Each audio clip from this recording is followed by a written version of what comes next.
at the Battle for Atlantis. They got back in the win com, a big 36-point victory over Southern Utah, and they moved to 4-4 on the season. How are you doing today? And what are your first takeaways and thoughts from this game? I'm doing well, man. I'm doing well, and it's great to be on here and just starting to get into the college basketball season. We've got conference play kind of starting everywhere and starting to get into the winter months. It's fun. I love this time of season. Christmas, holidays, just being with family and friends. But yeah. It, time starts to get fun and exciting, and basketball starts to heat up here in the winter months. And Arizona in this game, although they did play a lesser opponent than they did in Atlantis, they still had seven guys finish in double figures, had double digits, and they were led by Anthony Del Orso, who put up 19 points, 6 for 9 from the field, added three-pointers in only 18 minutes of action. He was a guy we talked about in the last tournament.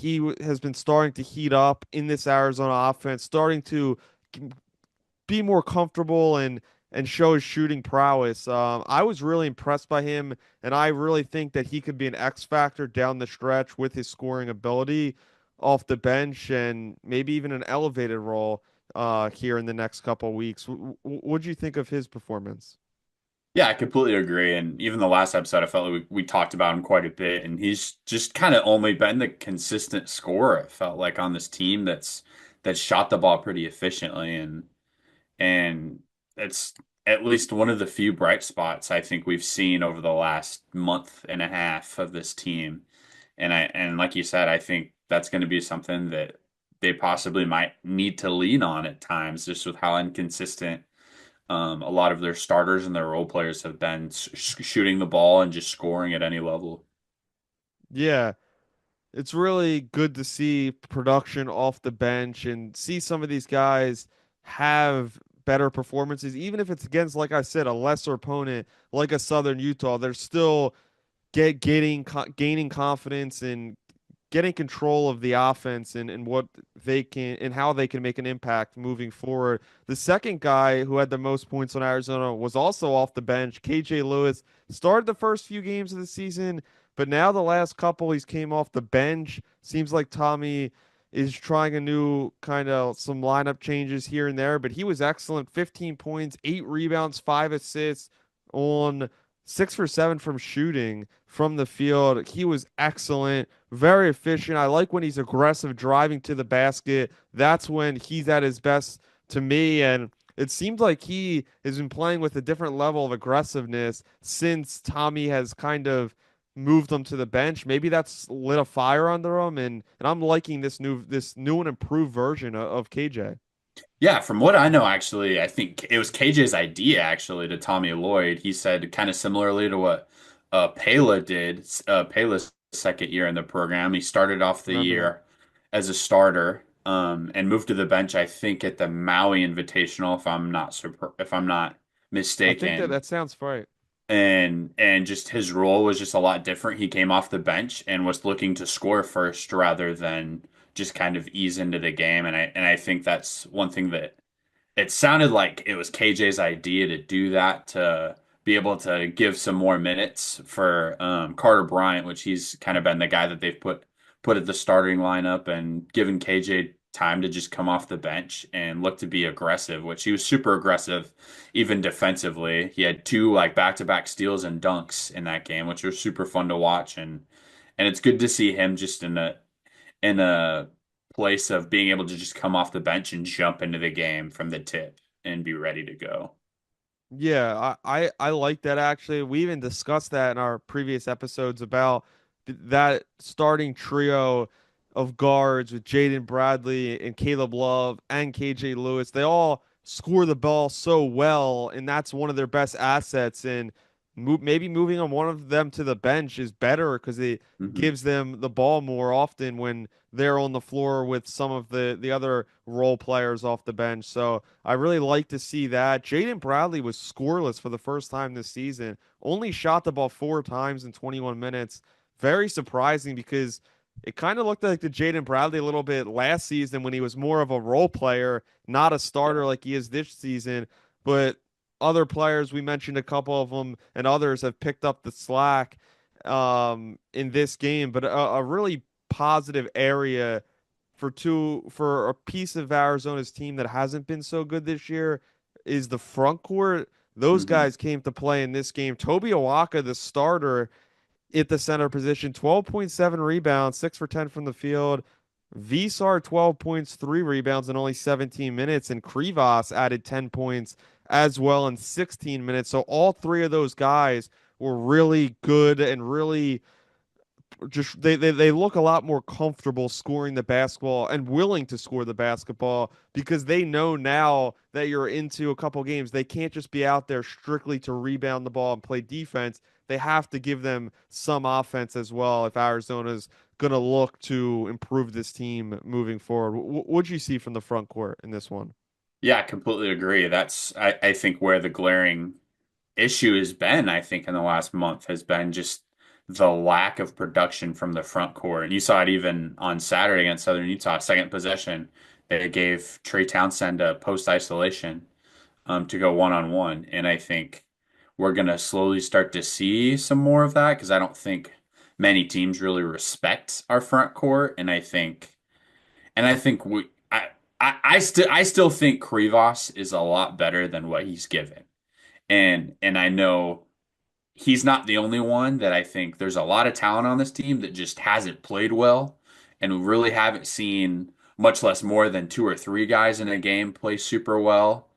And I think it's just going to be getting on the court and kind of still getting to feel out because Krivas is still only a sophomore. Vasar, it's only his second year even playing. So these guys are still really young. Yep. And I think I'm hoping we've just been experiencing growing pains so far this year, but I expect them to continue to improve. But they're going to see a lot more challenges in the next few weeks as we get rolling into conference play and get into UCLA on Saturday. Yeah, we'll get into the UCLA game in a couple of minutes, but more on this game. And yeah, I totally agree. And also, I think a big factor, and it doesn't see, I don't know why Tommy isn't really willing to give one of those three big men a game with 30 minutes and see how they do. Because when you're playing like Visar and Krios, when you're playing 16, 17 minutes, and sometimes even as low as, 14, 15 in a game, it's really hard to maximize those minutes when you're really just not on the floor that much. And when those guys are coming off the bench, and if they have a bad play, if they let up a basket, then they're going to get pulled easily. So it seems like they have such a short leash being held on them from the coaching staff, and it seems like if one of those guys, maybe even say a couple games, they switch and say Krivas is going to play 30 this night. Visar is going to play 30, and then maybe Awaka one night. I think it would really help everybody involved, and you could really start to find out which piece is going to be the best because I think we've said this eventually when we get into February and March and April, hopefully Arizona will have figured this problem out, and hopefully they have a guy that can consistently give them not only big production with points and rebounds, but big minutes. Because it's also none of those guys with Visar and Krivas have played a ton of minutes in their career per night. So I think that's a big area that this team will need to grow. But overall, I really thought this was an impressive victory for versing a team like Southern Utah. They're not a great team, but like I said, I think this game was more about getting Arizona's confidence back. And I think it's not just a one game thing. We've talked about this. This is a thing Arizona needs to continue to hone and to continue to improve on and get their confidence all the way back to where they were at the beginning of the season. Yeah, yeah, I agree. And I think I kind of want to pivot to something that I haven't really heard many people talk about, but it's kind of been on my brain at least a lot this year and it's really like a non-basketball kind of thing. But I think one thing that's interesting is I looked back at a lot of their games over the last 2.5 years and going back to when the Arizona team debuted their 1997 throwback uniforms in non-Pac-12 games or Pac-12 tournament games. Arizona's 8-8 when they wear those throwback uniforms in games, and that's postseason, non-conference, even against on Saturday, even against the Southern Utah. They're 8-8 when wearing those throwback uniforms. So I'm not saying that's a very specific stat. I think it kind of is, and a lot of people are very much for those 97 throwbacks. Like they do look cool. I think they look cool, but also I don't know. There can be a bad juju, and I don't think it Tommy seems like a super superstitious guy. Maybe a little stitious, but not a super superstitious. But it's an interesting stat, I think. Like that 500 in the last 2.5 games, and a majority of those games Years. are like NCAA tournament games or like like against Duke, against Wisconsin, against Purdue last year. I don't know. It's a weird thing. Do you have any thoughts on Yeah. that? Yeah, I remember you brought this up to me. Probably about a year or more ago. And at first, when it was just like a couple games, it's like, oh, you just think like, oh, it's a coincidence, but it actually is a fair, valid point. And to be fair, not just with this, in general, I'm not the biggest fan of throwback uniforms a lot. I like to see them maybe once a year here and Hmm. there. But I think in general, throwback uniforms are being overplayed in sports, period. And I just like to see the current guys wearing the current uniforms because that's what makes you stand out. You know, when you look back, yeah, it'll be cool if you see, oh, Caleb Love wearing the 97 uniform, but he didn't play in 97 and none of these guys did. So it's like yeah, I like it once in a while, but I do love the traditional uniforms. Yeah, and it's weird because I know their new style. They don't wear them tons, but they're pretty somewhat basic. There's a block A on the shorts, and it just says Arizona, and they're red stripes on the blue jersey. I know a lot of people were like, "Oh, they basically look like Gonzaga." Now we got a Gonzaga coach, and now we got their uniforms, but I don't feel like they've worn them even consistently enough to be able to even say that, like, oh, well, they look like Gonzaga wearing those. Like, well, they don't wear them enough to think that they don't look like Gonzaga. So I Yeah. I don't know. I agree with you. I think there's a point to where there's got to be some people with creativity out there that we don't have to, whenever our uniforms feel old or bland, where we don't have to go back to old throwbacks. Like I feel like the NBA is in a really weird place where their only good uniforms they pull out every now and then are throwbacks. Like all the half of the city editions every year are getting thrown in the trash after 4 games in a Horrible. year. They're pitiful. So I don't know. And I feel like a big part of it too is a lot of the old heads, a lot of people that literally were True. alive for all the Lute Olson era, which amazing era. We don't have Arizona basketball without that era.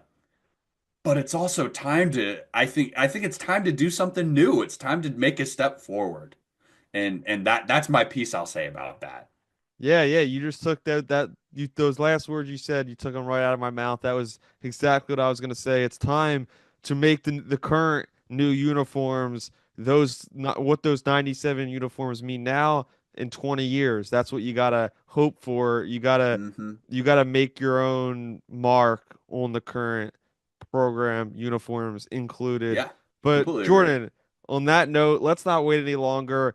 It's a big rivalry week for Arizona. It's Arizona, it's UCLA. It's taking place at 1 p.m. Mountain Time in Arizona, 3 p.m. on the East Coast. The UCLA Bruins this season just entered the top 25. They're ranked 24. They're 8-1. They just beat number 12 Oregon by 2 points last week. This team is an incredible defensive team. They're number one in the country in fewest of points allowed by their opponents. They're only allowing 55, a little over 55 points per game to their opponents. They have played Oregon, Washington. They even have played Southern Utah, a common opponent with Arizona. But the rest of their schedule, if we're being real, hasn't been the toughest. But when they've been tested against a really good Oregon team, I think this year, they've looked really good. This team is a really veteran squad. It's last year we talked was kind of a retooling, rebuilding year for UCLA, and now they have Tyler Blildell. They have Eric Daly Jr., Sebastian Max back, Dylan Andrews is back. They added Kobe Johnson, and this team is really deep. Although they only have three guys in double figures per night, this team has a lot of different ways to beat you, and they really make their mark on the defensive side of the ball. What do you think about this matchup to start? Yeah, I think the 3-point shooting has been pretty well, and even looking at that Oregon game, they shot the ball really well. I think that's a point that I think in a lot of Arizona's bigger games that they've struggled is defending the 3-point line, especially against good shooters. And in late game scenarios, they've just had a terrible time finding shooters. And so I think that's something that I'm kind of looking for in the game is to see if they've corrected some of those defensive fumblings because it just felt like every single three in the Oklahoma and the West Virginia game was just a dagger when we're just trying to get a stop and we're making them force a bunch of rotations and it's like great and then somehow they get a wide open three that they make. And so I think that's a point that I'm looking for defensively to see how they're able to possibly either just contest more threes or try to even run them off the 3-point line.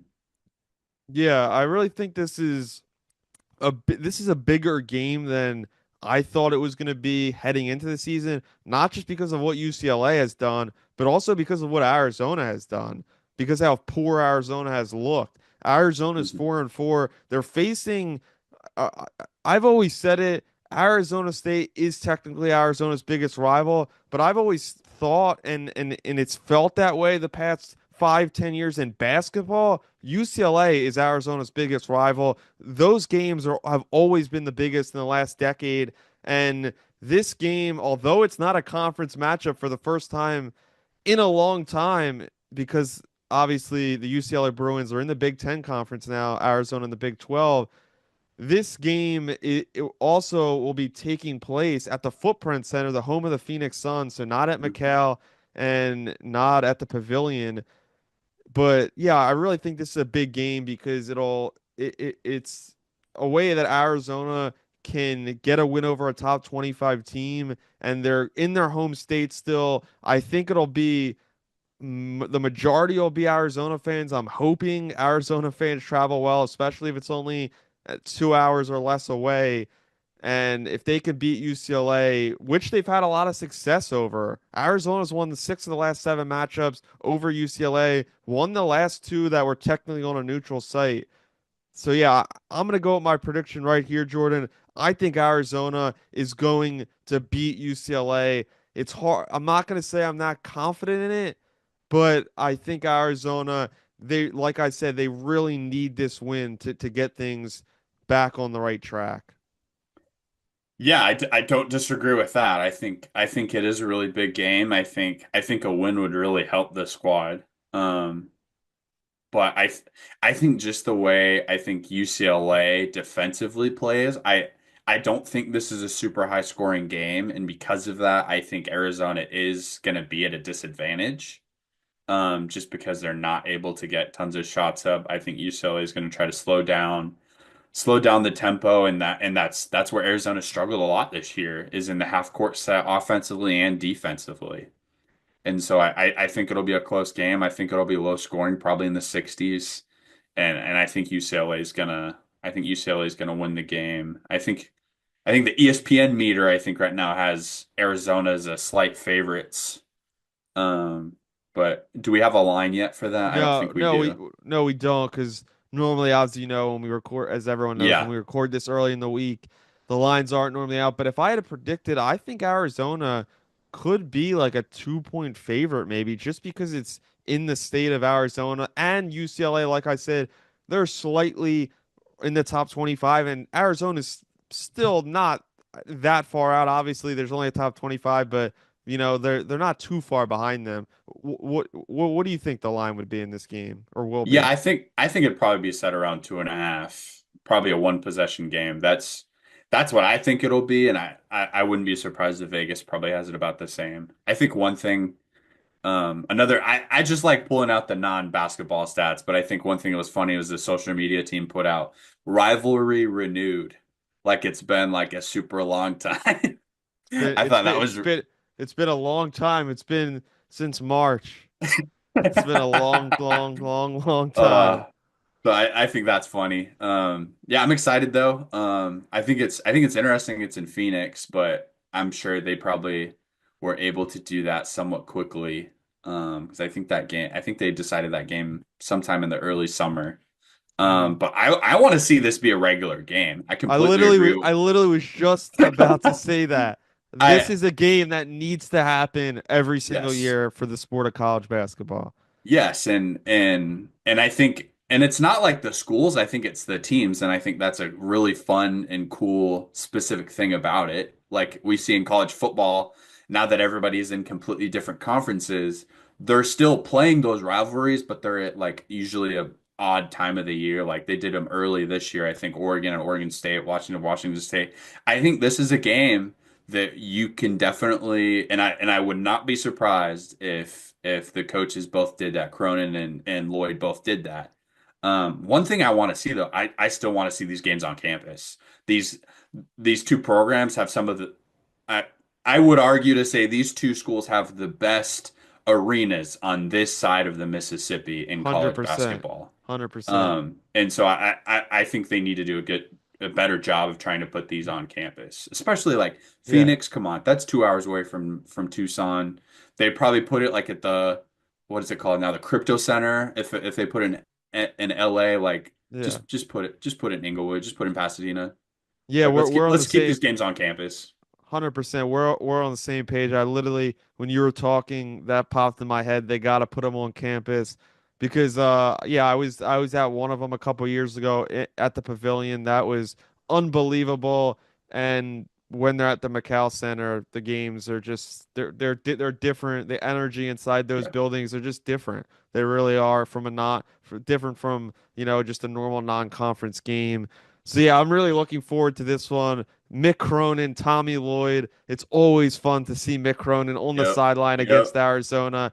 He is just a character. He always has his guys playing hard. So yeah, this should be a great one because I don't know because last year going into this game when they played UCLA, I wasn't looking forward to it a ton because UCLA wasn't that great, but I think both teams are right now, I think both teams are pretty even. I think it's a pretty even battle here at this time of the season, but on that note, Jordan, that's all we have time for today, but I want to thank everybody for tuning into today's episode of Bear Down Ball.